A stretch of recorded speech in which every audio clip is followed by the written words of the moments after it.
नमस्कार सभी दोस्तों को। दोस्तों, मैं सुनाने जा रहा हूँ आपको एक ऐसी प्रेरणादायक कहानी जो लोग बोलते हैं कि मेरी किस्मत ख़राब है, मैं आगे कुछ नहीं कर सकता, मेरी किस्मत में है ही नहीं, मैं आगे पढ़ नहीं सकता या कुछ भी नहीं कर सकता।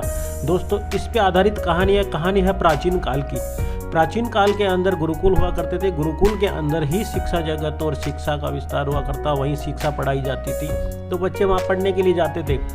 तो गुरुजी के आश्रम में बच्चे पढ़ रहे थे, बच्चों को गुरुजी पढ़ा रहे थे।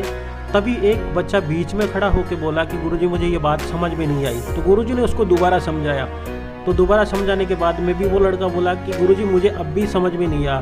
तो गुरुजी ने फिर तीसरी बार समझाया। तो तीसरी बार भी उसको कोई चीज़ समझ में नहीं आई। फिर वो गुरुजी से शिकायत करता है, गुरुजी मुझे ये बात समझ में नहीं आई। अब गुरुजी को लगा कि मैंने इतना पढ़ा रहा हूँ, इसके बावजूद इसको क्यों समझ में नहीं आ रहा।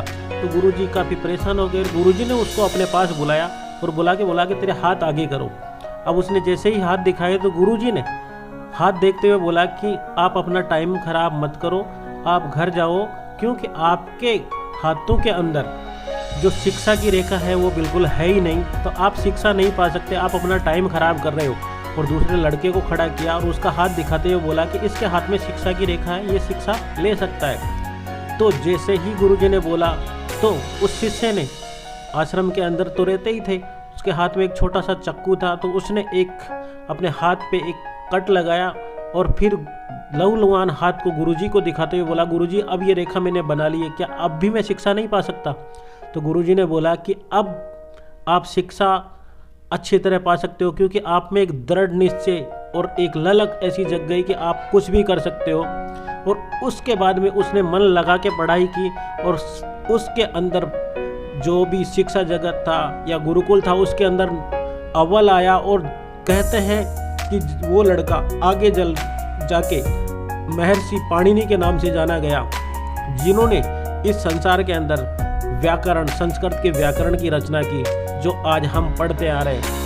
तो दोस्तों, ये छोटी सी कहानी हमें प्रेरित करती है कि अगर गुरुजी के कहने पे ही वो लड़का हताश हो जाता, आगे पढ़ने की कोशिश नहीं करता, तो वो ऐसे ही सोचता कि मेरी किस्मत ख़राब थी, मगर उसने किस्मत को भी चैलेंज कर दिया। ये छोटी सी कहानी भी आपको ही प्रेरित करती है कि आप भी किस्मत के आगे ऐसे मत घुटने टेको, आप अपनी मेहनत में लगे रहो। और मेहनत के आगे किस्मत कुछ नहीं होती है। जिस प्रकार से उस लड़के ने साबित कर दिया और लास्ट में जाके वो एक आज महर्षि पाणिनि के नाम से जाना जाता है। तो आप भी अपने लक्ष्य के प्रति ईमानदारी से लग जाइए, एक दिन सफलता आपके कदम चूमेगी। जी हाँ दोस्तों, मैं आपका भाई, आपका साथी, और मेरा channel S Kumar motivation videos. कैसी लगी मेरी ये प्रेरणादायी कहानी? अगर अच्छी लगी तो मेरे चैनल को लाइक करें, शेयर करें, सब्सक्राइब करें, और ऐसी ही प्रेरणादायक कहानियाँ देखने के लिए मेरे चैनल को सब्सक्राइब करें। तब तक के लिए जय हिंद, जय भारत, वंदे मातरम।